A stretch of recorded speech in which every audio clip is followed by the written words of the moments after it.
Hello again. Now, residents of Gqeberha in the Eastern Cape are under fire. Literally, they are being evacuated. Strong winds are fanning the fires towards the Seaview informal settlement. This has forced their evacuation to community halls. The blaze has reportedly destroyed properties. Now, NGO Gift of the Givers is assisting the firefighters. It's deployed 2 helicopters and a spotter plane, as well as providing meals and bottled water. The NGO's Dr Imtiaz Sooliman joins us now this hour for an update. Dr Sooliman, good afternoon. Welcome to today on eNCA. Thank you very much for your time. You are supporting the firefighters. There's helicopters there. What more are you doing? I mean, what's the situation on the ground? What are your operatives telling you? Good afternoon, Dan. The situation is getting worse. We have to expand the firefighting to the N2. The fire is spreading towards Bay West. There's a huge mall there. And the danger is the mall itself, the homes behind the mall, and the farms behind those homes. So the real risk is the N2 itself, which is now closed at some portion because of the smoke and the danger of the fire. In addition to fighting almost 10 fires, well, 6 to 7 fires within the city, there's fires in Uitenhage. There's several problems. One is the water, there's not enough water. Secondly, there's not enough firefighters. The guys who have been doing the firefighting are exhausted, but they're doing an incredible job. The acting head of fire is extremely grateful for the helicopters that have come, that are contributing immensely to putting the fire under control. So in Seaview, because of the helicopter, the fire didn't reach the informal settlements, and those homes got saved because of that helicopter. And even in Beachview, those helicopters assisted those areas. But we now had to move the helicopter away, one of them, to the N2 to try to get the fire under control there. The challenge then is it's too far to come back to the sea to fetch water.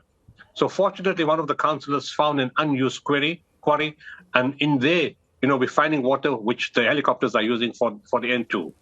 Then because there's a shortage of water and it takes too long for the fire trucks to actually get to a water point, we've sent in our own water tankers. They load the water from the balls that we've drilled, take it to the fire trucks so they don't have to come back all the way, load them. We go back to fetch water, the fire trucks go to fight the fire. But what's required right now is additional firefighters, and we're busy with Western Cape disaster management to try to get in many more firefighters, at least another 30 to 60, to assist the people in Gqeberha. Is that why you're in Cape Town today, this afternoon? It's for another reason. It's a university reason. I mean, I left before the fire was coming. So it's other reasons, yeah, but I have to change my schedule to be there tomorrow morning in Gqeberha.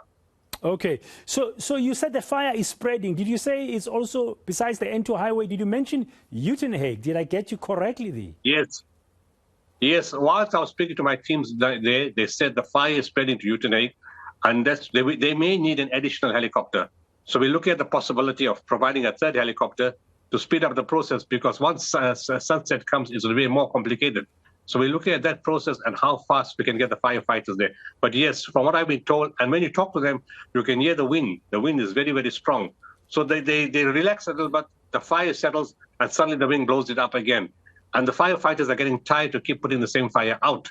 And that's why they need new blood and new pair of hands to support them so they can take turns and have a break.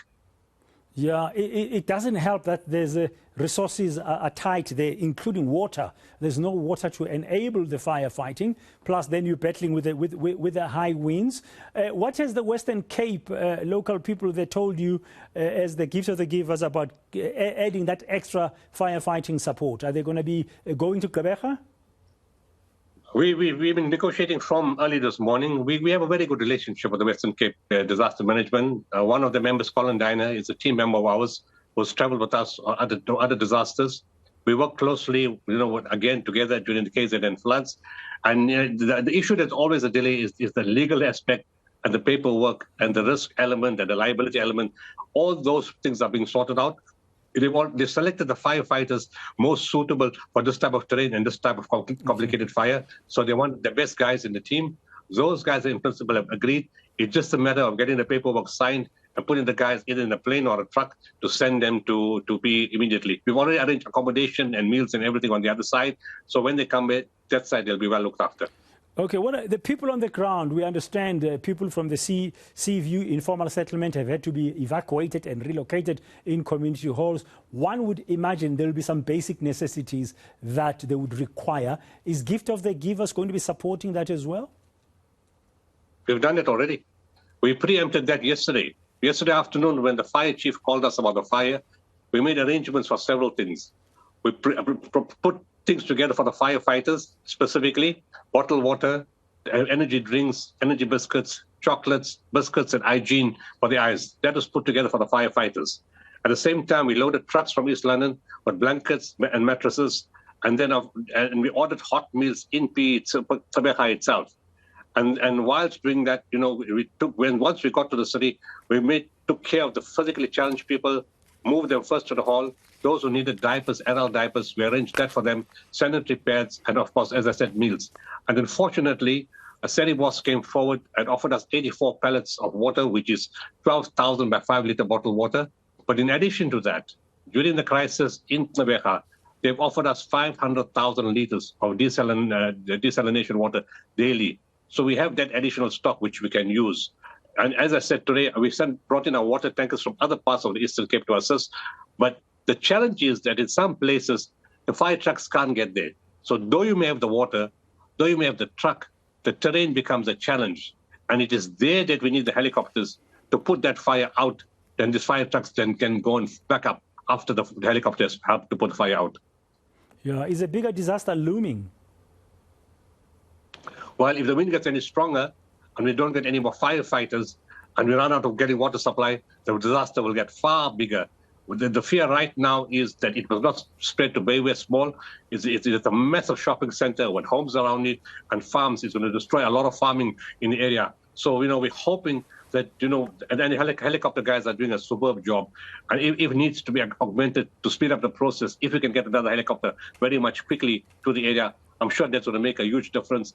And of course, a large amount of additional firefighters. We're going to need many more firefighters. And together, I think if we have the firefighters, the helicopter, and our tankers supporting the fire trucks, we'll be able to substantially control it. And then, of course, we need nature to play its part and stop the winds. Okay, lest we forget, Dr. Sooliman, you are an NGO, Gift of the Givers. The things you are mentioning, you don't really own. You rely on support. What will be your appeal to South Africans currently to help the people of Gqeberha survive this fire?